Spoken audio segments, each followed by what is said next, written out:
Welcome to A Free Solution. I'm Kevin Wilson today, joined by Tim, the Freedom Variant O'Connor. Hey, Kevin, did we get permission to rebroadcast to our regular Facebook pages? I think we did. That's I think we're wild. back. That's Yeah. wild. We're back. We're everywhere. 20 I minutes didn't- late, but we're back. That's awesome. We are coming in late because, of course, I don't know. My computer decided to misbehave, and I don't even know how I fixed it. To be perfectly honest with you, You turned it off and turned it back on again. That's all you got to do. I did. I unplugged some stuff. I plugged it back in. Boom. Here we are. It's What beautiful. matters. But all right, we got a few things. We're going to talk about a lot of New York State stuff, local stuff today. We're going to talk about the New York State ballot initiatives because I feel like half the time you walk to the voter booth and you're like, what the heck is this? Yeah. So we figured we might as well talk to it. I don't know that they're like super excited. They're both debt related.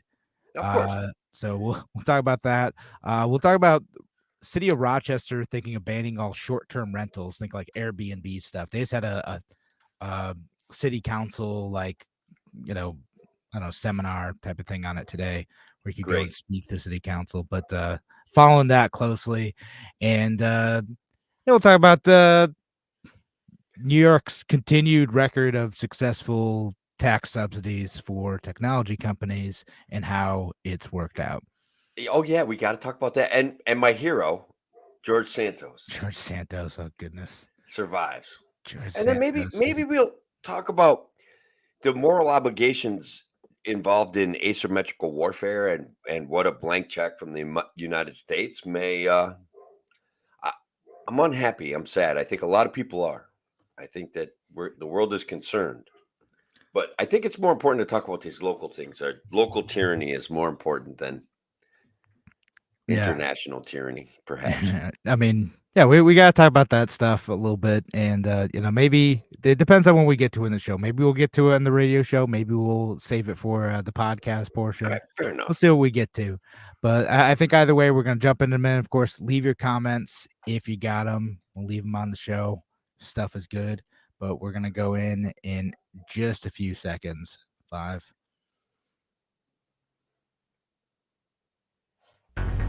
Now, an hour of clarity for exhausted people of our nation mired in toxic partisanship. Left versus right, us versus them. While we pay to keep our politicians fighting, how do we, the people, rise up and solve the great challenges of our time?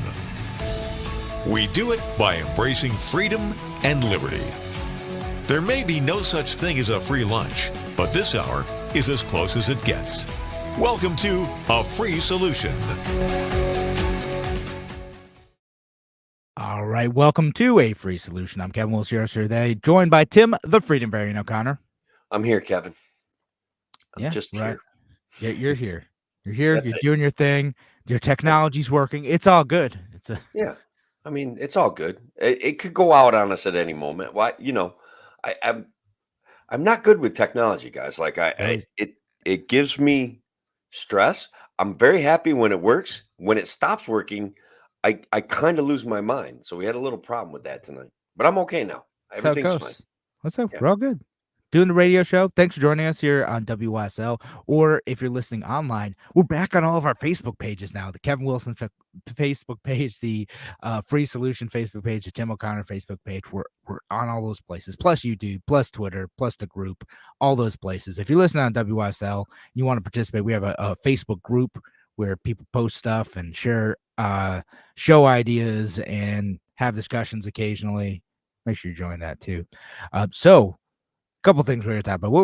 We got a lot of local stuff today. We might get to some heady international philosophical type stuff later in the show, but we're gonna talk about a few local things. We're gonna talk about the New York State ballot proposals because of course voting has started. Like you can already vote, Tim. You can. We talk a little bit about local elections too, but you can already vote. Early voting and then election. Voting is violence, Kevin, and I abhor violence, so I don't know that I'm going to vote this year. Just gonna abstain. Fair enough, man. I get it. I'm tempted to as well, but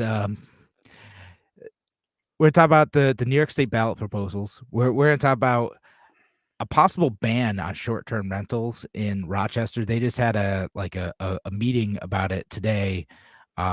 Curious how it turned out. I only caught bits and pieces of what was happening there. But short-term rentals is like Airbnb and Verbo type of stuff. Basically looking at banning in most of the city any rentals less than like 30 days. So yeah, so we'll talk about that, and then maybe a company leaving after getting New York State tax breaks. Imagine that. Just Yeah, imagine the credit farmers scoring big, writing a great contract and saying, "Thanks for your money. yeah, See you later, suckers." yeah. So we'll talk we'll talk a bit about that. Something that was a big story, and it's unfortunately it's one of those things we'll connect it to like just because you're subsidizing someone doesn't mean they're going to be successful, and doesn't mean you set up the environment for them to be successful even with subsidies, and that's the more important part. But anyway, let's talk about these New York State ballot initiatives. There's going to be two of them, and they are both related to debt. I don't know, like these ones, like I'm not as fired up about them as as some of the other ones, like because they're kind of straightforward, like in the weeds type of stuff. So the first one is removal of small city schools districts from special constitutional debt limitation. And basically what it says is that certain small cities that aren't part of like the big five districts, so not like Rochester, Buffalo, etc., they have a limitation on how much debt they can take on for stuff, right? It's 5%, and it only applies to small cities, not the big districts or some rural and suburban districts, just small cities under 125,000 people. And there's a state rule that says you can't take on more than like 10% debt, right? So basically 10% of all your assets. And what this proposal does is of all taxable real estate in the district. So they could do 5% now. They want to go to the state rule that says they can go up to 10% of taxable real estate in the district if they That want is gonna to. be so good for the kids all over the state because, as we know, the more money that they throw at the educational system in New York State, the more success we have. Oh, wait, Yeah. that's not how it works, but okay. Turns out, no, it is not how it works. And like to me, like I kind of get it. Like a small district might need to like take on like a significant capital project to like build a new building, and that's something that long term makes sense. They need to issue a bond or whatever, sure, right? Like Yeah.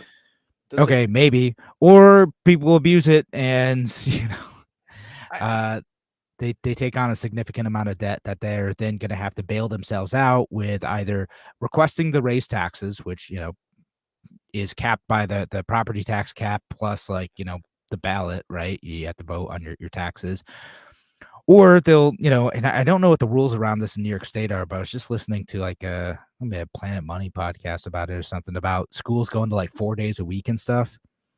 Wild. Sure, sure. Why It's not? it's something happening a lot. I haven't heard about it much in New York State. Like, and if someone knows of it happening in New York State, or if it's even legal, let me know. But like other places, they're just like, well, uh, we can't raise taxes. We kind of ran out of money, so we're just going to cut a day of schooling out. And I do our schools even serve our kids anymore? I mean, I know that that's incredibly insulting to a lot of people that have dedicated their lives to education, but we've got to face some facts about New York State's performance. Number one, and number two, is throwing money at a school system, is that going to solve the meta problem that we see in New York State of we're losing population, Kevin? we're Like losing we're not. population, and even within districts, we're losing. Students are leaving. Well, families are leaving the public school system too. That's Sure. it's We also can part fix of that it. by throwing money at it, right? Like, Yeah, I mean, if that worked, city of Rochester would be fixed by now. They keep saying they're underfunded, but my goodness, it's a lot of money per student in the city of Rochester, and it has not fixed the problem. And again, there's a lot of other complicated reasons why that happened, but like money in and of itself doesn't fix these things. And again, I'm not, to me, like I'm not actually fundamentally against like debt. What I'm against is the irresponsible use of debt. Again, you can take on a capital project that totally makes sense, right? debt in and of itself is an evil. Unmanageable debt is. Like, Sure. like you take on a loan to like get a house, right? Like, I don't think you should have to buy your houses in cash. I think it's fine to get a loan to do that. It might make sense for you. The same way a district might need to get a loan, take on debt to build a new building or something. Fine. It's whatever. It's just how much makes sense given the district, given the assets that they have, the assets being like how much they can confiscate from us property owners. And Yeah. Are they able to sustain that given the other operations of the district while paying off that debt? I don't know. I said I don't like again. I don't know how I feel about this specific proposal, but I do know that I'm worried about a lot of districts and what they would end up doing with this. And I want to get this comment from Sam on YouTube too, who says, I bet if they created a school choice program, we wouldn't have to worry about school debt limits.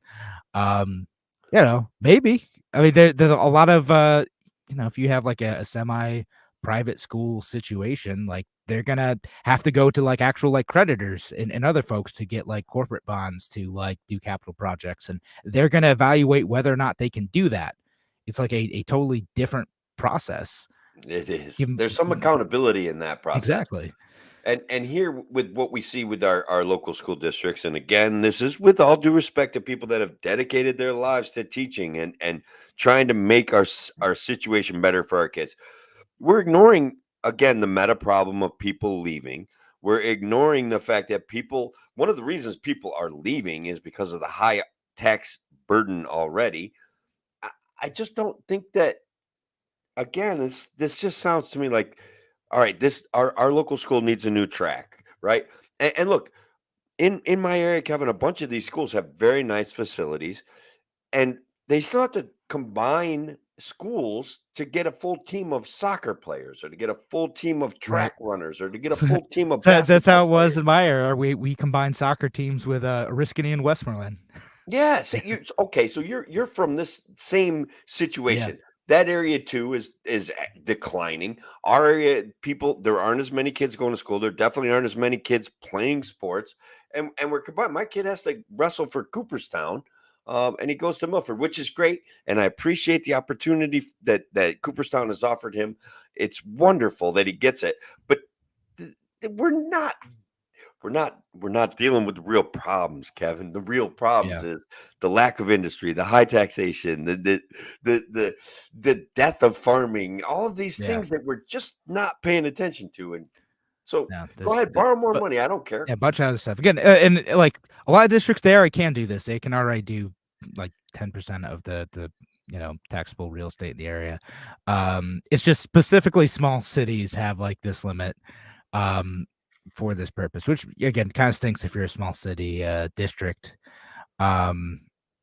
But yeah, and I want to bring this up from Sam too. Sam on YouTube says pre-K to 12 would cost about $325,000 per kid in Rochester. 71% graduated after 4 years, and more than 50% are 2+ grade levels behind in reading and math. Yeah, no, it's expensive. Yeah, that's a success story right there. Yeah, it's expensive, and yeah, the city of Rochester, unfortunately, like again, it's no disrespect to the people who are trying to make it work, like the teachers in the system. I have friends who are doing that, but like, yeah, it's not working that well. Like something different needs to be done. So there's another good comment out there too, because this is an area Facebook user says we need to get a line by line breakdown of the proposed budget. In my opinion, there's always that yearly shakedown that goes on when it comes to school budget time, right? Like they'll put on a play and everybody goes in who has kids in the play and votes yes. And I remember that trick. Yeah, it's a great trick. It's very effective, but they've removed any kind of level of accountability for the way that they spend their money to the people that they're taking the money from. And right now, like a lot of stuff, the thing is, like you can get it if you want to, right? Like you can get that line by line breakdown of like school budgets. Like it's available. The thing is that like most people don't have the time to do it. Even some of those who have the time to do it aren't necessarily going to understand what it is. And most people, they're gonna vote based on vibes, right? Like they're either gonna vote for it because they want to like vote for like a budget increase because they think their school's doing something good and they don't really care about the money or whatever, or they're going to vote against it because their taxes. Like, unfortunately, like, it's just not everyone's doing this like super informed. Some are, but like, you got to really work to like get in there and understand it. And if you want to like vote on like these school budgets, if you even have the option to, like Rochester, we don't do that. Like, because we live in a big city. So we just we're at the mercy of the school board, who is also at the mercy of the state. That's a good point too, right? Like there's a instead of locally organized kind of endeavors in education, it's a very top down structure saying you have to do it this way, you have to do it that way. Here's extra money if you do it exactly our way, or if you bring in this controversial new subject or whatever. And so, well, in I think we might have had him on this show too, but there's a guy who's like one of the founders of the Genesee County Libertarian Party, who is a school board member out in Batavia. Phil Rickey was the guy. And he might have been before your time, actually, Tim. But like he would talk about this a lot. He's like he was a school board member. He was libertarian, and he's just like, there's so much you can't do. Like you're like, local school boards have so much less power than you think, because like everything's mixed in with like state requirements and federal incentives, and like they need to kind of go with the federal incentives to keep the lights on because of the state requirements, and like their actual level of like flexibility in determining stuff isn't that big. And so I understand for sure. So and so like when people talk about like, we don't need school choice, you have accountability through school boards, it's nonsense, because like you don't, even if you elect good people to school board, and that's a big if. Like city of Rochester, like probably not going to be a big flip anytime soon. It does happen sometimes, happened out in like San Francisco, weirdly enough, like last year. But even if you do that, you're still fighting state and federal stuff too, and it's hard to get any like significant change in a way that's going to like seriously improve like conditions for students in the city of Rochester. So if you're a parent with any level of knowledge and resources, what do? You leave, you pick a private school, you try to get into one of the charters that are available. But for most parents, like the choice in a way that they have like backpack funding in other places, it just ain't there. It's difficult for parents to understand it and much less access it. That's what it is. I didn't mean to make this a whole school rant. This is supposed to mostly be about the ballot initiatives. Look, real quick, because we'll close out this segment with this stuff. We'll talk about the second one too, which is again also about debt. It is was the text of the amendment is extending sewage project debt exclusion from debt limit. Basically, if you're a small town and you want to build a sewage treatment and disposal construction project, right as of right now, that does not apply to your municipality's debt limit, and they are extending that another 10 years. It expires in January 1st, 2024. They're saying extend that to 2034. This has been going on since like I think like the 60s. Like it's been going on for a while. So in other words, like spare no expense if you want a sanitary system that's townwide. Like again, I'm in rural. Like we don't have those things here. We don't do it that way. We have septic systems, each individually owned by individual people who maintain them or don't and suffer the consequences. So as long as it doesn't hurt me, you guys go ahead and spend all the money you want, you city folk. Tim's like, not in my town, but whatever. But like probably a village down the road from you, like they might have a municipal like sewage treatment facility type of thing, but maybe. Yeah, so they can, debt limits don't matter. It hasn't mattered for a while, so this is probably going to pass. It's just an extension of something New York State's been doing for a while, but figured like. Again, I don't like I like to research this stuff. I don't like to go in surprise. If you're listening to this, either Wednesday night or Thursday night, wherever you're listening, figured I could go in, look it up if you want more information. So the ballot initiatives are debt limit related, and both of them basically encourage more spending, I would say. Yeah. So if that leads you to vote no, then so be it. If you're like, no, small towns should be able to take on more debt, small cities for schools and sewage treatment plants. All right. You can do it that way, I guess. That's your thing. It's probably going to go that direction. By the way, we're out of time for this segment. Thanks again for joining us here on the Free Solution on WSL. We're going to be back in just a few minutes. Talk to you soon. All right. So segment 1 done. That was like 17 and a half minutes. Is that correct? 17 and a half minutes? Yeah. No, it wasn't. I put down the wrong time. It was supposed to be 22, and I put the wrong time.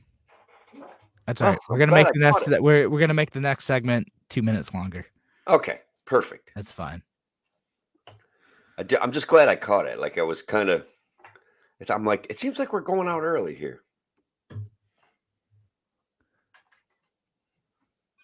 Yeah. Oops, my bad on that, guys.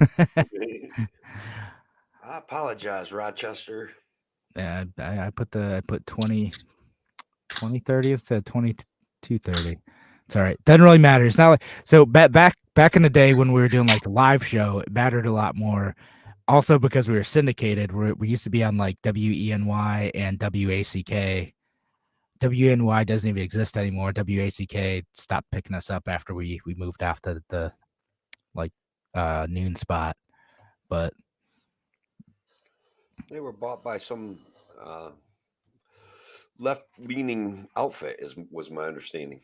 WENY? I thought it was like a Christian music station or something. Oh, that could be it. Yeah, other direction. No, so they just wanted to do music, and WACK they're just like, like we just wanted the noon for it. They didn't even really need it. It's all good.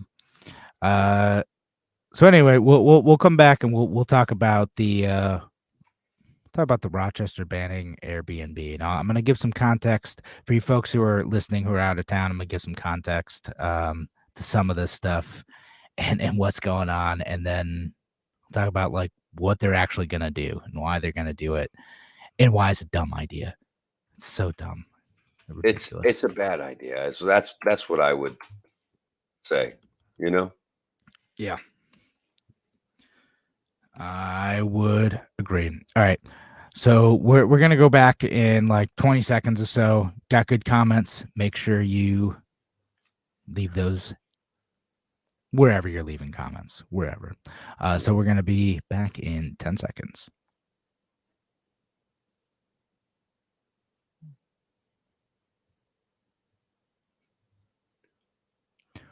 Welcome back to A Free Solution. I'm Kevin Wilson here today, joined by Tim, the Freedom Variant. I'm Connor. I'm here, Kevin, and we're going to talk about a subject that's very near and dear to my heart, actually. It's a freedom-based subject. It's a technological innovation. And so, Rochester, you're telling me here, you and I were talking before the show, you're telling me Rochester's talking about banning short-term rentals. Short-term rentals, that's right. So short-term rentals being like Airbnb type of stuff, like Verbo type of stuff, that sort of thing. There's a bunch of other companies out there too. And so they're Rochester is reforming its zoning code right now. Some stuff that's good, but a lot of stuff that is, well, disappointing. And one of those things that's disappointing is they're almost completely banning short-term rentals. Basically, most of the city, about 3/4 of the city, it'll be impossible to do that.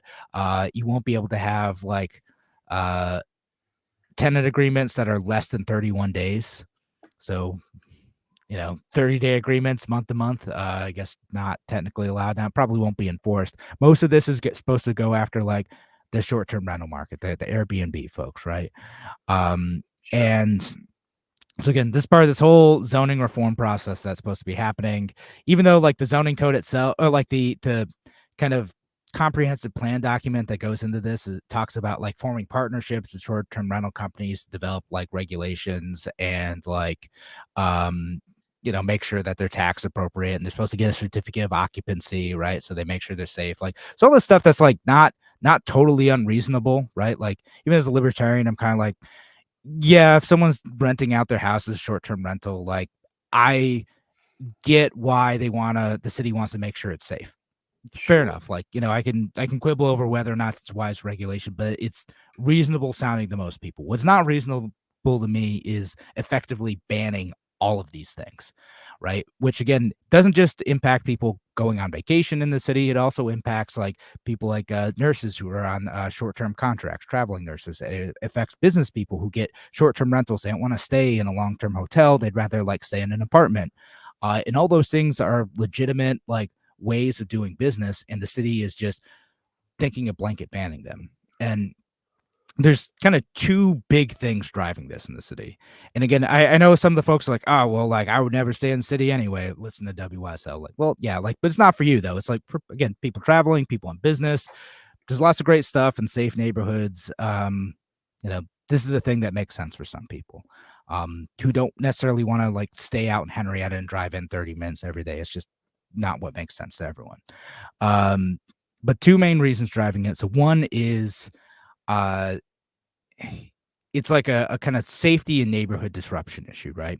Some of which is like somewhat legitimate. Like there was a short-term rental in my neighborhood where 5 people were shot. One of them died. And again, this is in my neighborhood. And the short-term rental situation was someone from Rochester rented it out, threw a party in there.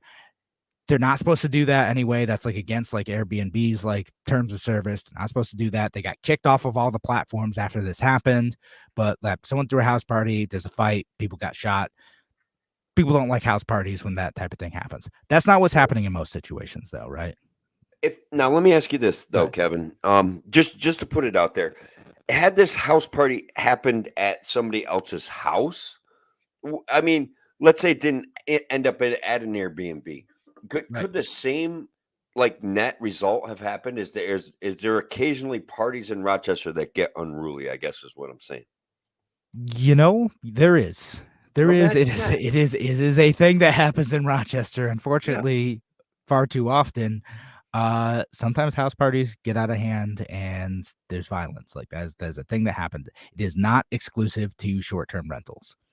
But some people, including folks in my neighborhood, have said like, nope, we got to just ban these things because like look what can happen, right? Even though like in my neighborhood there's several of these, and a lot of them are just used by people who are staying with relatives who are in the neighborhood and maybe want a little bit of space to themselves, which I get. Like yeah, I can sometimes, like understand that. if I'm staying somewhere a week, like I'd kind of rather have my own space, but want to be close by, and like especially now that I have a kid, like it's sort of easier to have something like maybe a little bit more robust than a hotel room sometimes. Like that's something that I want. Um, again, if you don't want that, you can stay at a hotel. There's still options, but this is how people use it. Or again, they're here for a job interview, just want somewhere comfortable. Whatever reason, it doesn't even matter what those reasons are. They could be good or dumb. It doesn't matter, like because Can, it's can their choice. I, Like who I have cares? It's not your business. Yeah, I have a major criticism of banning Airbnbs, okay? Um, Mhm. one of which is that local people own a couple of properties. It's a middle class side hustle.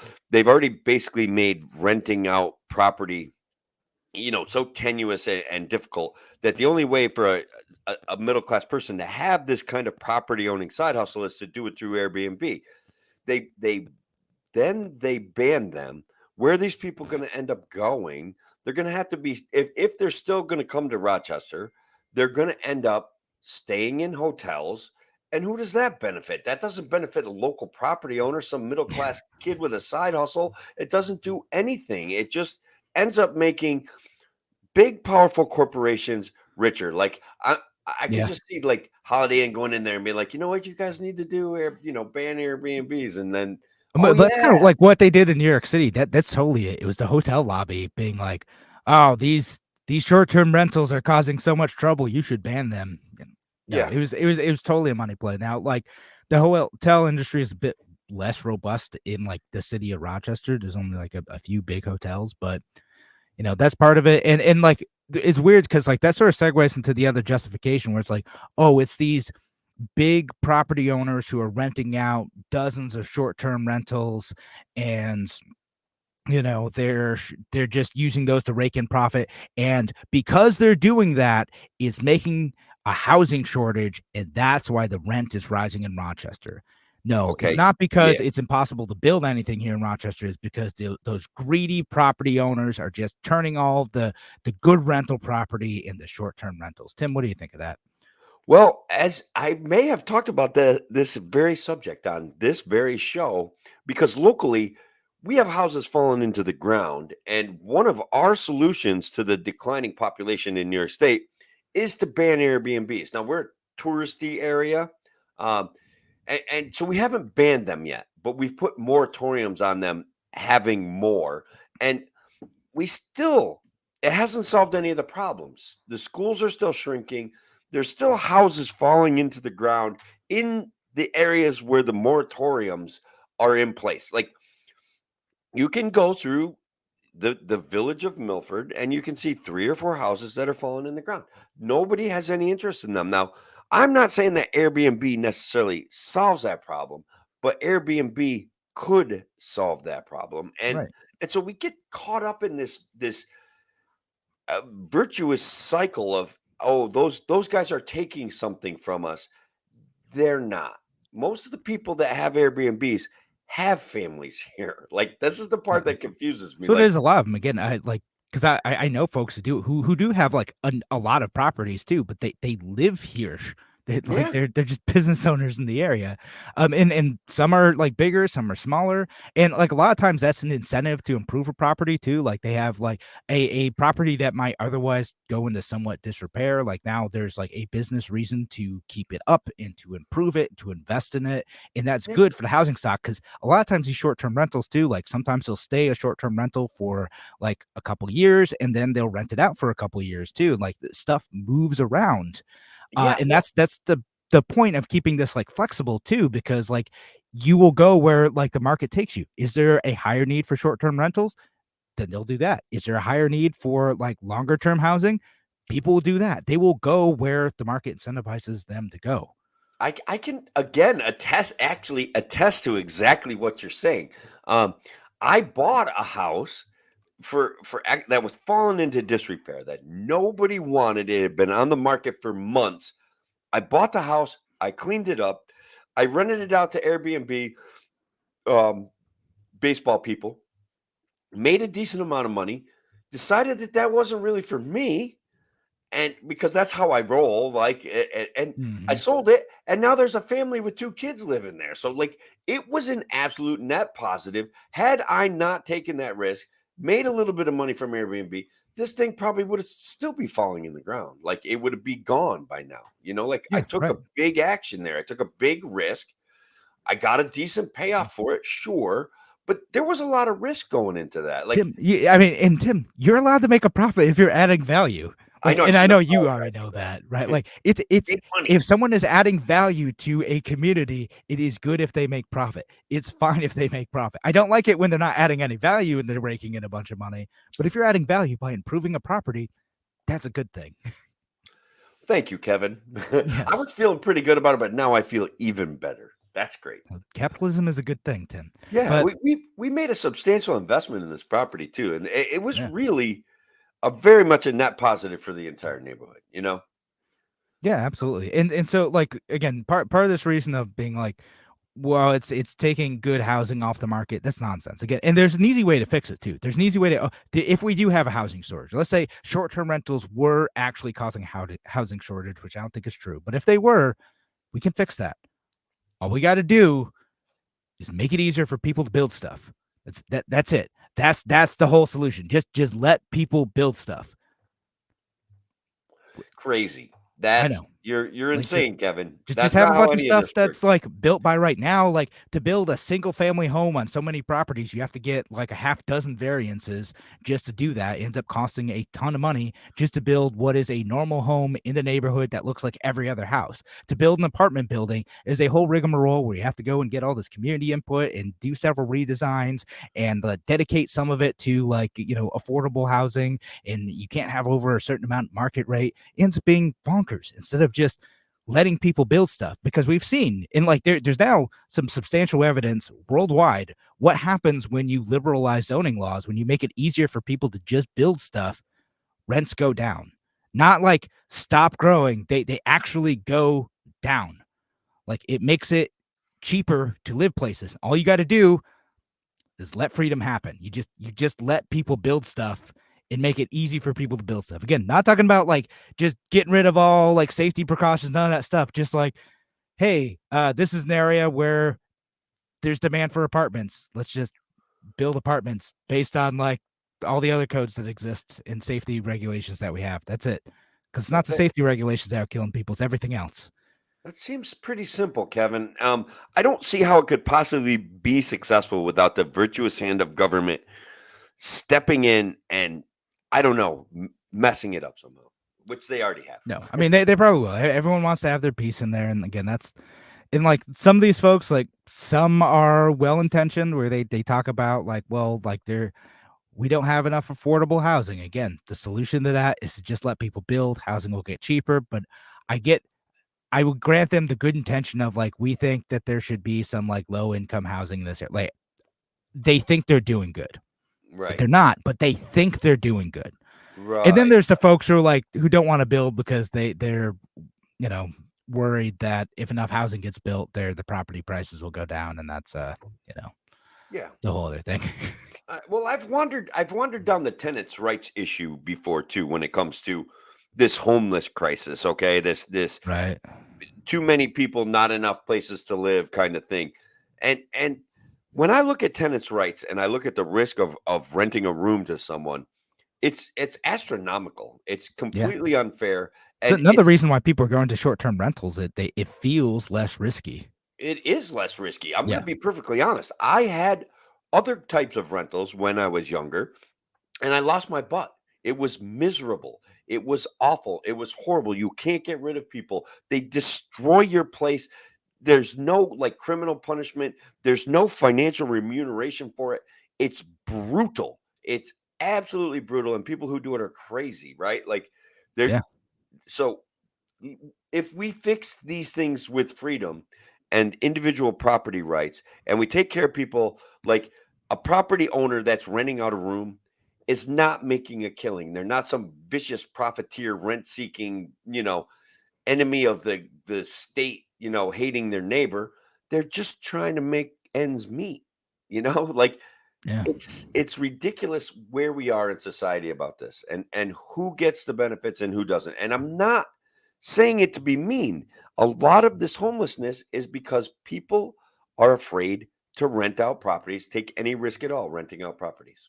No, I mean that's definitely part of it. Like, because like part of the this issue is that a bunch of those. I think, and we've talked about this a bunch before, but like there's a bunch of folks who are like kind of on the bubble that like a change in average rent by like a few dozen dollars means that like they're able to get like housing and support themselves, right? And so like these regulations can have a big impact. And those two things are: one, are people able to build? Is there more housing causing downward pressure on like the price of rent in that market? And then two is, is there incentive for people to like rent out stuff to tenants long term on like year leases or whatever versus short term rentals or just selling the property or whatever? And New York State, especially over the last 3 years, has made that much harder. Again, done this with maybe the good intention of like, well, we don't want to just put people out on the streets. We can't have those mean landlords just kick people out.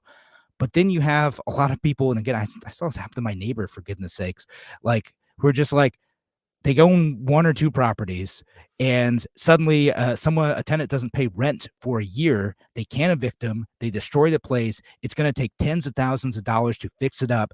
They don't have the money to do this. And this guy ended up staying in it, but like other folks might be like, all right, forget it. I'm just going to sell to a bigger property owner because they have the cash to take the hit when something like that happens. Yeah, And so BlackRock has a whole system ready to go.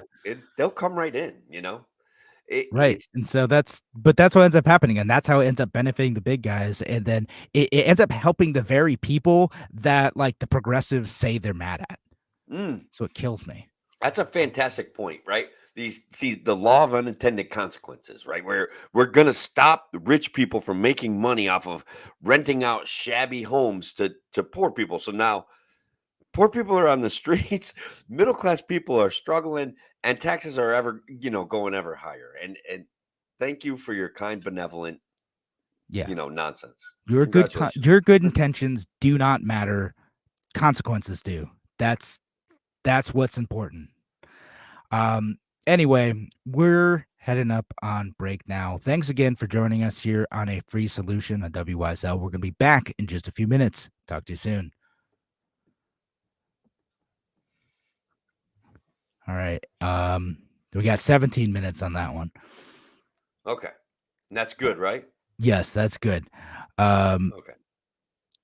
And we'll get to a couple of these comments too. Sam says, Kevin is 100% spot on. I have friends that describe that exact scenario happening to them. Yeah. And Shelly says, everyone gets funneled through the planning board. Yeah. That's Absolutely.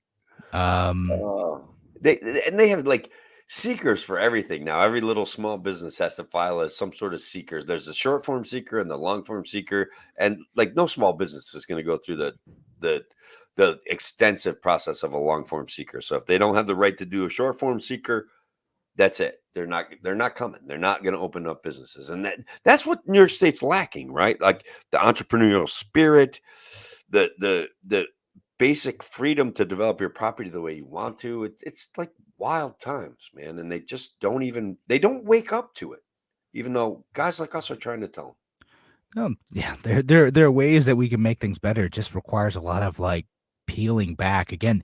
Some of it is so buried in like what seems like good intentions. Like, and again, actually, have you ever seen that the Reason series, like Andrew Heaton and the other guy do, where they say they have the I'm gonna have to share a series. It's like The law of unintended unintended consequences. Yeah, they do a bunch of them. They're awesome, and yeah, so those are great. Like it's all that stuff, and that's like what like a whole bunch of rental stuff is. Yeah, they have one in England where it's like they were taxing people in England on the number of windows that they had in their building. Yeah. So people were like just bricking up their windows. They're like, "There, we'll fix you, tax man." Yep. So yeah, this bricked up their windows and people had less ventilation, but they figured like, oh, the more windows, the richer the person is. So we'll just, but yeah, look up Great Moments and Unintended Consequences. It's a Reason TV series. But it's really good. They have a number of them. I'm trying to think. The window one was the one that leaped right out at me because we're on the subject of housing. But they have one about the law of unintended consequences of releasing, using animals to control other animals. It's like it's pretty fun. Oh, the whole cobra thing in India. Yeah, the cobra thing. Yeah. Yeah. Which again, if you don't know about that one, that's like a famous one where they tried to control the population of cobras. They put an incentive to hunt them, and what ended up happening is that people just started breeding cobras. Because the incentives were so awesome. People are like, let's make baby cobras and sell them. Yeah, if we make a bunch of cobras and then like kill them and give them to the authorities, this is a profit generating business. So then what happens when they do away with the law, Kevin? They release all the cobras, and now you have more cobras than ever. That's what happened. Oh my God, it was good stuff. Yeah, there's another one like kind of related where they did it with like rats or something, and the bounty was on like rat tails, and so they would just like cut off the tails of rats instead of like actually killing the rats. Yeah, it is the law of unintended consequences. It keeps coming back to bite us. There's a question out there: what can be done to subvert legacy right? Welcome to the show. What can be done to subvert the erroneous building codes that local and state governments put into place to derail true market value housing booms? I think they're basically put in place for, grift and graft and to be able to sell, access to your politicians. So if you buy the right politician, you can work your way around those things. Well, I'll give you like a less cynical answer in that, like the truth is like a bunch of states are like starting to like wake up to this. They're starting to be like, oh, this is so harmful to us. It's so harmful to our constituents that they're facing actual consequences in elections for it, which again is a slow process. But some places like California included, like their housing issues are so bad that they started to pass like zoning reform there, where it's like easier to build, apartment buildings by right instead of having to go through like, special processes at like several levels and go through several community meetings in order to build like a normal, like just normal apartment building, something that in a city should be able to just be built without having to jump through a bunch of hoops. Yeah. So you're starting to see a bunch of that stuff like by right zoning where like they have a few things that are approved. So unless you're doing something real weird, you shouldn't have to go through like whole variance process. Or they're making it so like if cities do push, big variance processes and then they lose, the consequences are that like these builders can build like something a bit more aggressive. That's the fun stuff that's happening in like San Francisco, where they decided to build like a 20-story building instead of like a 3-story one out of spite. Oh, that's cool. That's very cool. I hadn't caught that story. That's great. Yeah. So yeah, great question. And getting other stuff to Vince also bringing up like that you're getting that tenants are getting rights to like free legal representation, getting rights on landlord tenant issues too, which yeah, like again, like one of those things that's well intentioned, but if you're getting legal representation and the lawyers are doing their job, which they have to, it's going to drag stuff out and make stuff more expensive for the landlord, which means that the smaller landlords can't compete anymore, and it's just going to be the big guys. Yeah, and they're just going to raise their rates, and that's it. And also let's give Vince himself a little shout out for boldly entering the legal profession and successfully passing the bar exam in the state of Virginia. Congratulations, bud. I know it's been a couple months, but congratulations. He did the work. He was a big New York libertarian, one of our elected libertarians, and decided to go back to law school, and now he is a board certified, I don't know, bar certified lawyer. So congratulations, brother. No, congratulations. And shout out to Shelly, who's apparently going to be on a brain injury podcast too. Good luck, Shelly. Watching us for tips. Now, I don't know if that's the best idea, but like, good luck. I hope that works out for you. Yeah, that's going to be interesting for sure. Send me a link, Shelly. I want to check it out. Yeah, that's great. I've met Shelly in person. She's wonderful. She's going to have a good time on the podcast. That's for sure. But all right, we should probably get back to the actual show, and I think we're going to talk about some tax break issues, and then we can decide to jump into the heavy issue of like asymmetric warfare, or we could just talk about like the milk carton shortage or something. We can talk about that too. Maybe we depends on how much time we warfare. got. I'm frustrated, but we'll see what happens. We'll see how the next segment goes. Yeah, so we got one more segment, folks. So we're gonna go back in. Well, now we're gonna go back in about 20 seconds because I missed the mark that I was gonna hit. And yeah, we'll go from there. All right, back in 10.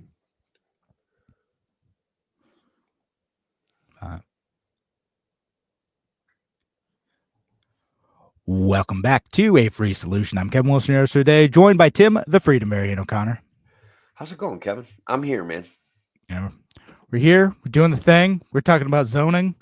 We're talking about it during the break. We ended up talking a bunch about zoning too. So if you listen on WYSL, we do have good discussions, and we read a bunch of user comments during the break. So make sure you catch the full podcast anywhere you can find podcasts. We have extra content. We're probably going to do some bonus stuff after the show too.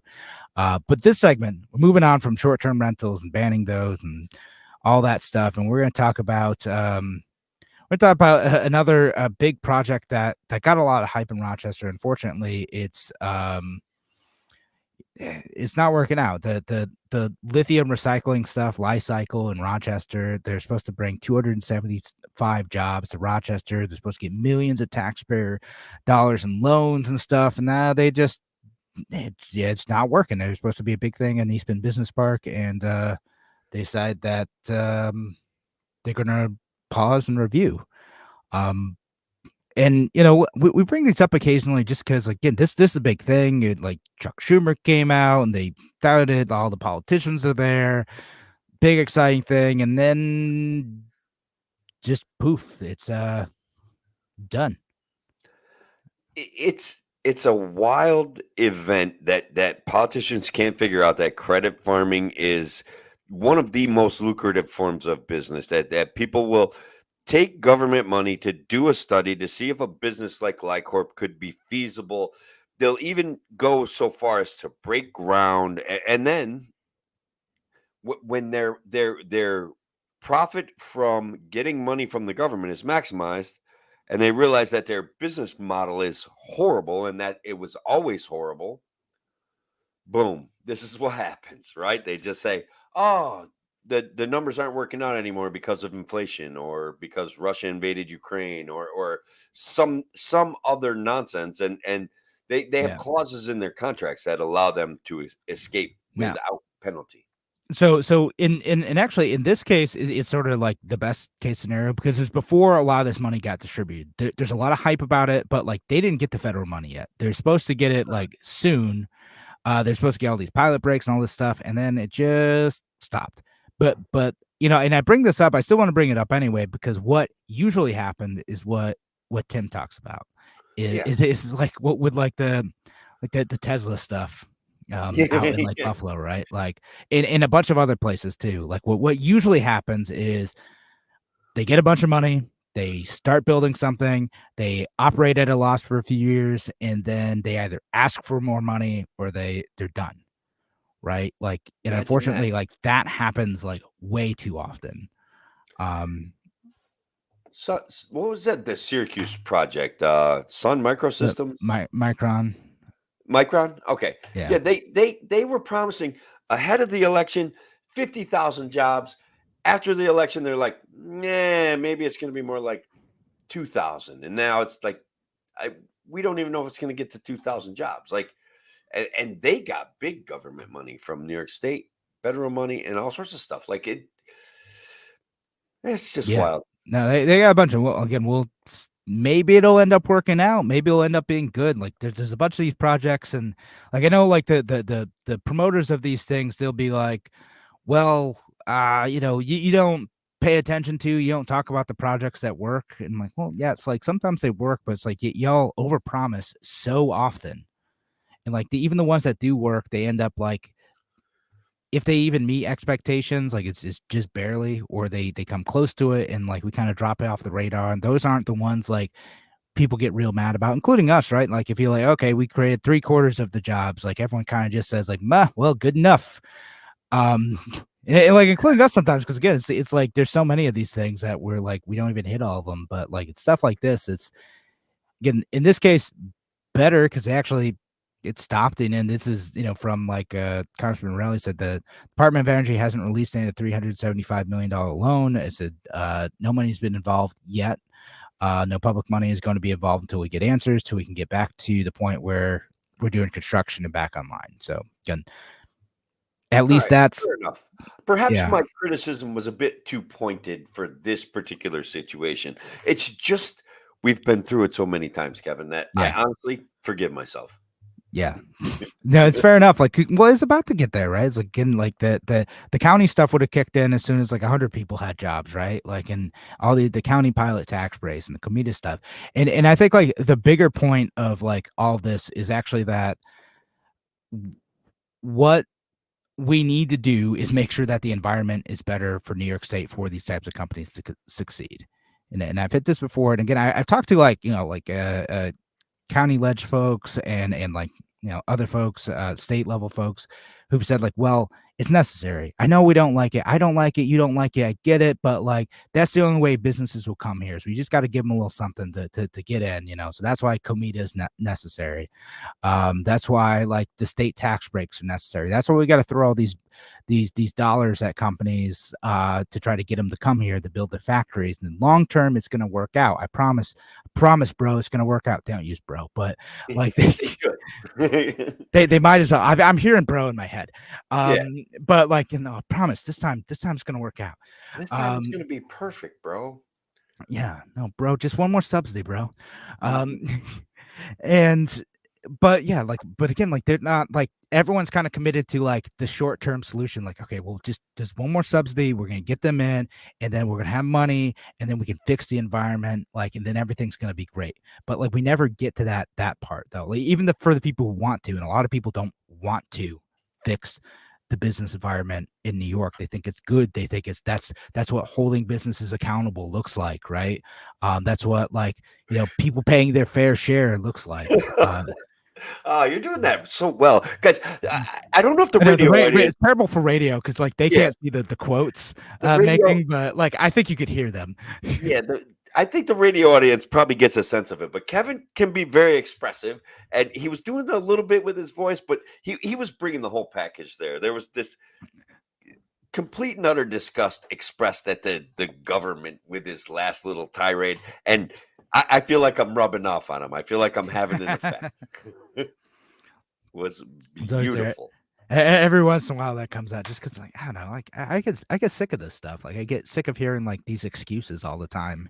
And I would love for folks to actually come in and get serious about like fixing it, right? Same thing like the last segment too. Like they're fixing like this very narrow aspect of like what is a problem while ignoring like the fundamental issues that are like relatively simple to fix. You just have to have the courage to say, you know what, maybe it's better if we just step out of the way.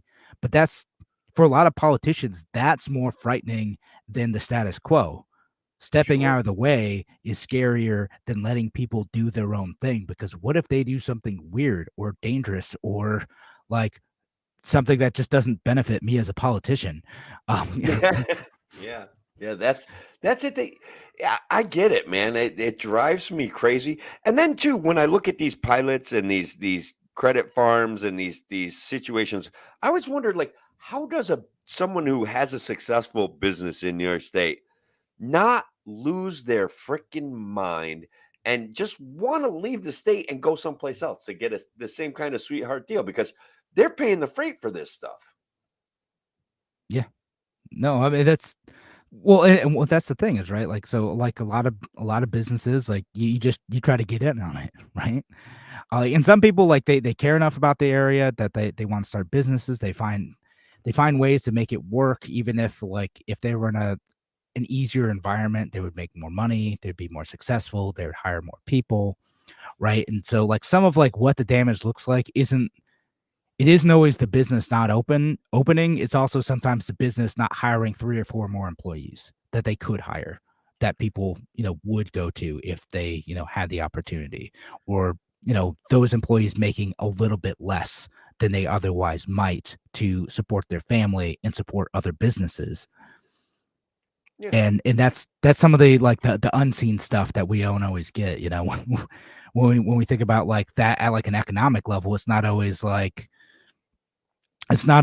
the the big flashy thing. Sometimes it's the suit not bought, because like, we think about that in terms of like the broken window fallacy thing, right? Absolutely, Kevin. Um, Yeah. there's a lot of broken windows that are a little bit more subtle because they're just like in regulatory policy and tax policy. Like, it's, oh sure, like we're creating the work of compliance, but that cost that goes towards compliance or whatever else doesn't go towards something that could have been more productive. Compliance is basically like broken windows, is what I'm saying. Yeah, I'm going to agree with that. We do get caught up. Our whole government runs on the broken window fallacy. We've got a economic growth of 4% and like an inflation rate of more than 4%, and people are like, "Well, everything's fine." And I don't understand how we end up getting there. Like, how have people been so convinced about this situation that they celebrate a 4% growth in GDP when we're dropping bombs all over the world? I'm sorry. I'm getting Oh, no, no, I know. I will. No, I like. Eventually, we're gonna get to that topic too, because folks listening on WSL on the radio show, we're gonna jump it actually to a heavier topic after the show. But we got like 4 minutes left, and I totally forgot to put that on like our list of issues, like the new like GDP growth numbers that came out recently, and like what they mean. they don't mean Because anything. They don't mean any. We're still a net loser.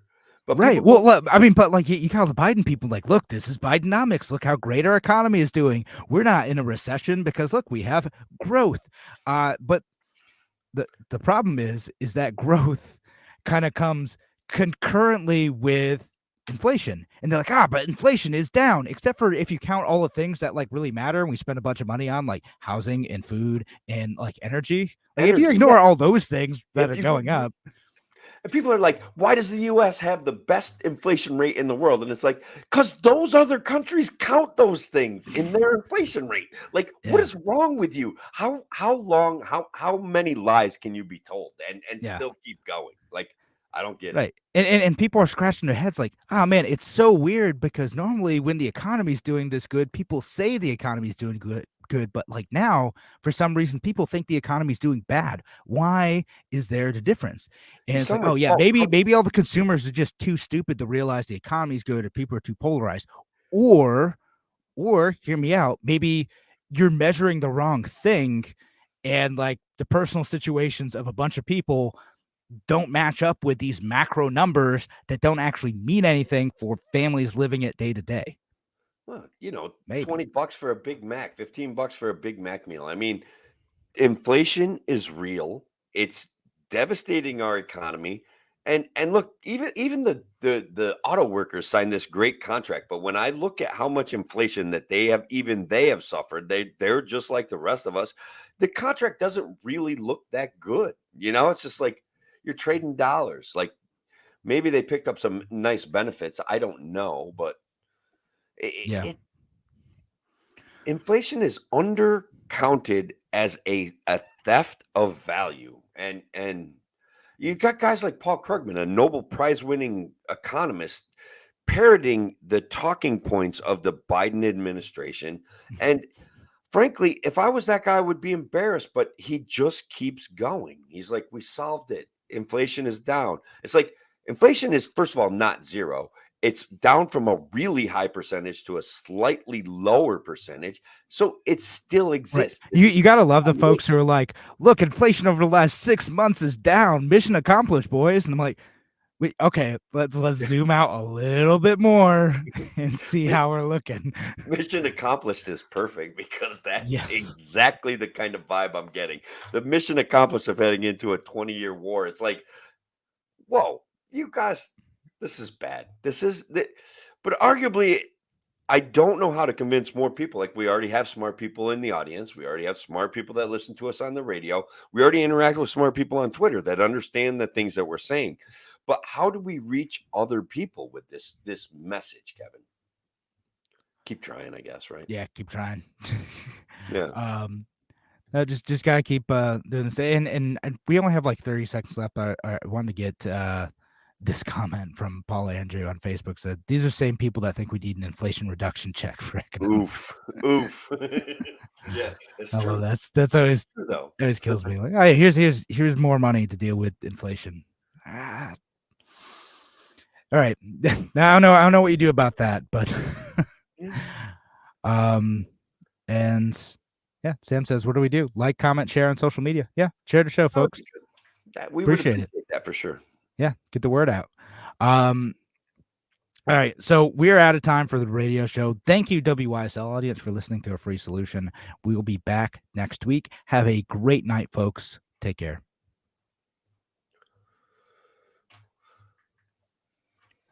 All right. All right, man. Well, that was a pretty good show. Yeah, fun, folks. And actually, when they get the Shelley's talking about like tax accountants, and that's how small businesses survive. Like again, that's what I'm talking about with like the broken window stuff, with like compliance stuff. And actually, there's an interesting thing where Republicans are tying Israeli aid right now to like they want to cut the service for like the IRS just releasing like free tax software to pay for the Israeli aid. Not like the only time they care about money. Oh my God. But like the tax filing stuff, and again, this isn't anything like against individual tax accountants who are like in the most part, like for the most part, just like trying to help businesses thrive. They're trying to help them comply with the law and do their thing and do everything right. Like, it's nothing against individual tax accountants, but it is an expense imposed on us that looks like it's a job creating measure because, like, oh, look, all the tax accountants, look at all these jobs that were made and like a thriving industry that is around because we have this tax code. But it is an expense that small businesses have to pay to show that they're complying with the law that they then can't spend on other things. Again, either capital equipment or employees Or to new invest and shoes, grow in for their Christ's business. sakes, for their Oh yeah, kids, stuff to you know? themselves, right? Like Yeah. whatever it is. That's the broken. That's why I compared it to the broken windows fallacy, because like people, like usually people in the industry themselves, they talk about like all the jobs that are made by like having this, and why like Intuit and these other tax filing companies don't really like the idea of like free tax filing software for a lot of filers, or um you know, like a more simplified tax code, is because like they're trying to protect their own jobs. And Sure. they'll talk to members of Congress as if like that is a benefit in and of itself to protect the jobs of these people who are paying for compliance. And again, nothing against those individuals who are tax accountants and lawyers and CPAs and all that stuff. Like individually, on an individual level, they're trying to do a good job and help their friends and businesses. Like, and I mean that in the most genuine way possible. But the system itself has really bad incentives. It the whole entire system is based upon a broken windows fallacy of Yeah. we're going to break something or make something very hard for you, and then we're going to brag about the jobs that we make. Like, we just sold $100 billion worth of lethal aid to Ukraine, right? And, and we're counting that as an economic win. And the, I always want to make the point, like the best value that a bomb might have is against a future attack against the United States. So its value exists, right? You can make a bed frame out of a bomb. You can make other things out of a bomb. But okay, so once we have them, fine, we're ready to defend ourselves, right? And but then when we blow them up, what did we do? We just expended this massive amount of wealth that we now have to replace with another massive amount of wealth. They're very expensive to make. And so it's a net contraction of the wealth of the world when we're blowing up bombs all over the place. And I know that's like sounds simplistic, but I don't know a better way to throttle it home to people where they get this Yeah. grasp of, hey, an unexpended military ordinance is an asset. An expended military ordinance is a destruction of wealth. Yeah. I don't know. Yeah, no, you're blowing up well. I mean, that's actually one of the things that Ron Paul said that kind of got my wheels turning, is like, we don't build an economy by building weapons and blowing stuff, sending it overseas and blowing it up, right? Like, that doesn't create wealth, that destroys wealth. You know, I do think about that stuff. Yeah. Um, And then they crow about a growth in GDP, and the growth in GDP hasn't even really caught up with inflation. And it's not that great when it is, in fact, lethal aid that is growing the GDP and inflation. So that to me is like It's a part of it. moral Again, like problem. in inflation, that is, I think that's an important point to make too. Like, not just the lethal aid thing, but like the inflation part. Like, the economy can be growing, and sometimes the economy growing like exacerbates inflation. Yeah, That can absolutely. be like part of it. And so like the economy could be growing on paper, but like your situation could be getting worse off. Yeah. Yeah, And that absolutely, right? Like, people with money in savings accounts are losing value every single day. And now I read a story, Kevin, about a guy in England who they took his money and as part of their retirement program, they'll take money out of stocks and mutual funds in England and they'll put them into like bonds for the government and local municipal bonds, right? right. And so as the interest rate went up, this is supposed to be the safest place for the money to transition into your savings account, right? So as the interest rate went up, the value of his bonds decreased. This guy had like $300,000. He now has $110,000 because of the devaluation and the timing. Like, he got unlucky with the timing too, right? But this guy literally lost $180,000 of his 180 pounds of his retirement program because of this devaluation of the currency, the change in the Wow. value of bonds, and the interest rate, the response to the economy. and the goal of forcing people to consume less so that we could lower the inflation rate. Like, let's not underestimate that. Like, that's a real thing that they're doing. So it's frustrating. Congratulations, though, to George Santos. Just a segue George away from this. Santos. This guy survives. He's a survivor, Kevin. He is gonna stay in Congress. They held another vote, or a vote. I don't remember. It was another one to expel him, and the vote failed. Congratulations, buddy. Yeah, it's like 194 to whatever, like 200 something. Wasn't even close. He's staying. Yeah, no, 213 to 179. Yeah, not even close, man. That's a margin. Like, some Democrats voted for him. You know what I mean? Like, he Expel gets the to guy. stay. Congratulations, your man is staying. We get to enjoy George Santos for a little while longer. Could have made a real run at speaker there. Didn't take it. Nobody asked him. I don't. So look, I get with the liberals on this one, right? We've got a actually, you know what?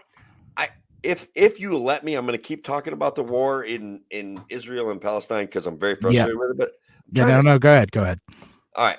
Well, I do kind of want to pivot away from it for a minute because I spent some time on Friday night with a group of like a Kennedy coalition, like they're doing online Twitter spaces and stuff like that, and I absolutely enjoyed the experience.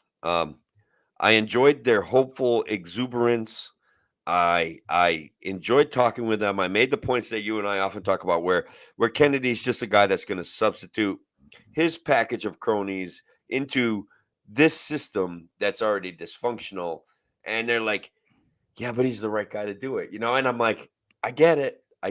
They want the right guy to come along to save us from this technocracy, this conundrum that we're in. And I don't know, but they're really nice. So I don't know. Well, yeah. No, I hear you. I don't want to be like mean to the folks who are fans of Kennedy. Like, I think you and I share the same criticism of it, which is like, y'all are missing how he isn't going to fundamentally change things. He's just going to replace it like with his own people who want to do their version of the same thing. Yeah. So that's it. Yeah, ain't the guy. And we're not going to gut the state power. We're not going to deal with entrenched systems. He was a big disappointment. Like, I think there's a lot of room for nuanced positions on the Palestine-Israeli conflict. Okay.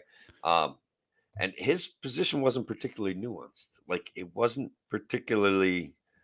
And this new Speaker of the House, I was all excited because all the left hated him, And he's like, well, God. Not a good enough reason to like someone. God commands us to defend Israel. And I'm like, yeah, but that's because they're going to usher in the end of the world. Like let's not bring the Bible in. That's all I'm saying. Like, let's not use biblical references. Like, yeah. I support Israel's right to defend itself, Kevin. Like, I get it. And I really want them to destroy Hamas. I get that. There's just a little bit of the destruction. A lot of the destruction makes me very sad. Yeah, no, I mean, it's tough to, immediately believe everything that's out there, but the bombing that seems to have hit the refugee part of Gaza, where people were trying to shelter, and that seems bad. And there's a lot of people, a lot of families who died in that situation. Yeah. And for like, just so far, it doesn't seem like a lot of gain for Israel. Like, just, I don't think it's like they're just like indiscriminately like killing the civilians. Like, I don't think that's quite it. The argument, but it is presented, right? May I present ahead. the argument is, if someone is shooting at you from behind an innocent person, like, what do you do? And you're like, yeah, I get it, but that's not exactly a great analogy. And to use that analogy, like, use it once, fine. You get somebody back on their heels and you make them think. But to use it over and over and over and over again is when streets are being leveled, it doesn't match the reality. Okay, doesn't match the reality of what's going on. Also, like, I don't know, man. It's very frustrating for me. I appreciate nuanced positions, and that's great.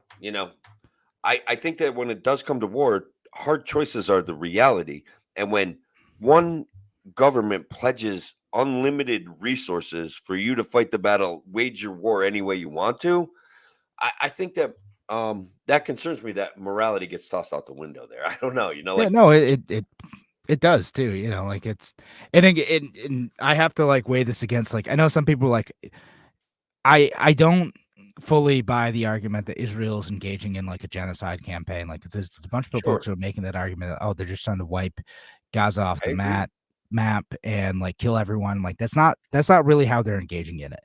The way like the totally valid criticism of Israel though is that in order to hit legitimate military targets, they're willing to accept a much higher level of civilian casualties. And this is like a clinical way of saying, but they're willing to accept a much higher level of civilian casualties than the US would, and certainly what I am comfortable with. And by civilian casualties is such a like a clinical term to mean like innocent men, women, and children dying, like being blown apart.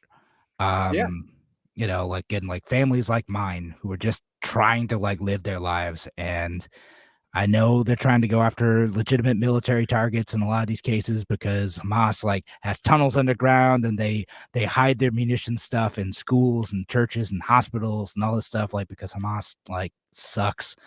Yeah. Um Yeah, Hamas is awful, man, and I would like them to be eradicated, but there is a this isn't good enough, right?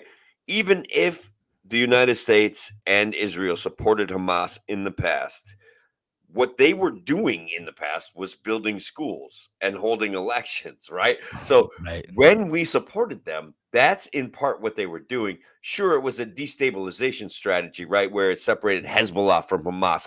Like a lot of that is Right. irrelevant to a religious theocracy that hasn't had elections in 15 years. Okay. Like, Right. They had, so they had one sort of election where they got a plurality in 2006 and then have been like just the worst yeah, since.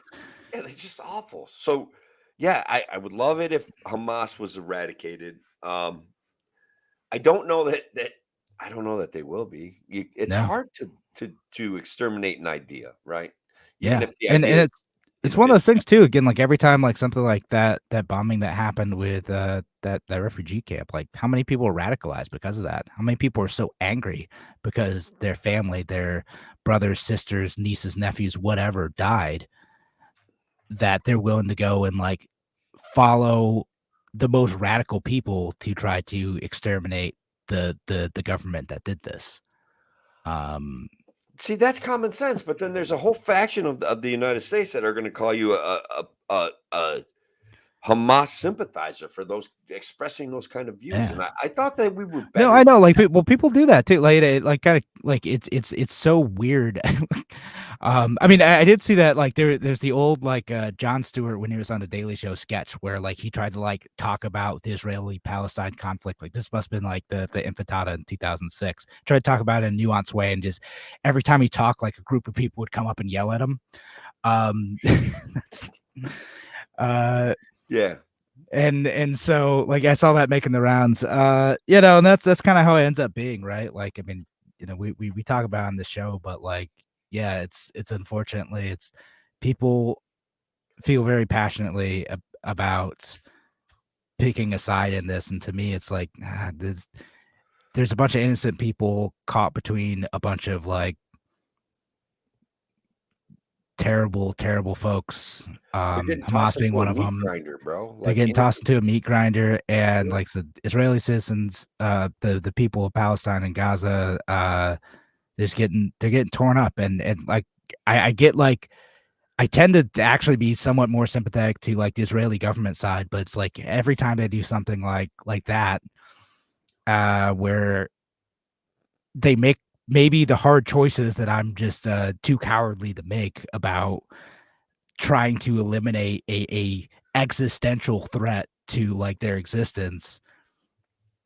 I'm not first of all, I'm not gonna buy that that's a cowardly position, all right? I just because I'm anti-war, I think that I find that it's look, let me put it to you this way. Nikki Haley gained steam over her support for a Department of Defense and unwavering support Oh, of I almost Israel. forgot about that dumb virtue signaling. Yeah, so but Yeah, the she Department of gained in the Defense. polls, bro. Like she Yeah. gained in the polls. So it's you're not the coward. People are angry and they're easily manipulated. Which separates me from a whole group of people that I care about, right? Like, but still, Yeah. that seems to be real. No, I mean that's the thing. That's and there's some aggressively pro-war folks out there. Including folks I thought were like maybe I had agreed with quite a bit, and they've changed the tune Yeah. a bit Yeah. on this, which is like, and again, weirdly, like on both sides of this, like Yeah. on like the like pro-Israel, like we should do whatever, like Israel should be just unleashed, and then like on the weirdly like pro-Hamas side where people are just and I say that like legitimately pro-Hamas side, like people who I liked and respect who are like just talking about like, oh, this is like freedom fighting. I'm like, what are you talking about? This is There's no murdered, good like, analogy to yeah, a religious theocracy. And look, no, but I don't think any conversation about Israel and Palestine can be effective without saying they're not only blocked in by Israel, but they're blocked in by the rest of the Middle East through Egypt yeah, as well. Like they it's whatever is going on there is disgusting. And arguably again, the solution I come to is that Israel responsibly annihilates Hamas yeah. and Just completely assimilates the Gaza, like the whole Palestinian concept. And it's gonna be messy, it would be messy, right? and But people are gonna be mad about it. But like, oh, look, they're just occupying them more. in a generation of real assimilation, or two generations, that Yeah, I don't know. I don't know. I know it's crazy. It's crazy. It's crazy. yeah, that makes sense to me. Even though who'd I see? Might be like Matt Iglesias is like, hey, if everyone could just like have totally different and more reasonable preferences over there, that would be great. That would Uh, that would be just great. That would be yeah, really good for everybody. yeah, just like both the Palestinians and the Israelis. Like, if you could get better opinions, that would be awesome. That would be just great. If you guys could all just like, and look, they can't, right? But we're saying, could you guys all just take a breath? They can't right now. They Yeah. have Yeah, and like they the have Israelis, they're like, "Hey, will you do a ceasefire?" And the Israelis are like, nope. "No, we still have hostages over there, so no, we're not doing a ceasefire." Which is not a totally unreasonable thing No, either, but I don't where my biggest disappointment in Israel is that the promise of protection by an authoritarian regime, and regardless of whether he's a complete authoritarian and completely in power or not, Benjamin Netanyahu is very authoritarian. Um, but the promise of safety from an authoritarian government is a failure. It doesn't work, right? There's strength in unity. There's strength in self protection, and that's gun control in Israel contributed to this mess. The promise of a authoritarian government providing you security is always going to fail until there's yep, always going to be a workaround. There's a workaround around the Iron Dome, apparently, right? Like that's a reality. What do we do about it? I don't know. We can talk about it all we want. Luckily, and thanks to the United States, we have the freedom to talk about it. yeah, right. So that's good. But I still want the best possible outcome for everyone, and I don't know what that is. You know, Yeah, silly. yeah. Well, anyway, we should probably call it a night though. Get at this, um, and I'm gonna share both That sides of one, the Gaza Strip are theocracies. Yeah, it does seem like that, doesn't it? yeah, that kind of is. That's It's a I mean, controversial thought, right? no, I Like, mean, but like it's true. Like Gaza is pretty obvious, but like Israel was created as like it's not like exactly theocratic nation state, but it is like a nationalist project. Which is interesting talking to my Jewish friend who's very much on the left who talked about like he was a fan of like nationalism. Yeah. And like to me, like it sounds like he said like, oh yeah, like I'm like a national socialist. I'm like, do you know how that sounds, bud? You're not using. Yeah, because Wow. he's on the left. So yeah, I'm nationalist socialist. Oh, I'd pick a different phrase, man. But yeah, but like again, his family is from like Iran, and they came in as refugees, and they came into Israel because like they felt that was the only way their family could survive, and that's how like a lot of people ended up there. sure. And they're like, well, existence in other places, especially in the Middle East, means death. So like this is the solution, as we have picked like a ground to hold and to protect ourselves and try to live and eke out a living. I'm like, well, sort of get it. Yeah, Oh. we do get it. We do. And Um, we're we're we're pontificating from our comfy desks, and Yep.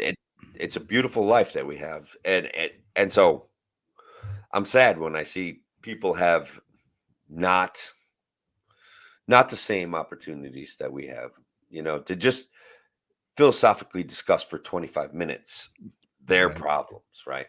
And to criticize the government's picayune, bizarre, well-intentioned concepts where they're just going to make the rich richer and the poor, the middle class smaller, like that's what they're doing. So, Yeah. All right. Anyway, hey, this folks, thanks for listening today. Appreciate y'all being here. Shelly, Paula, Sam, all your folks, Vince, are great. Just shared a Facebook couple user. articles. Yeah, Facebook user.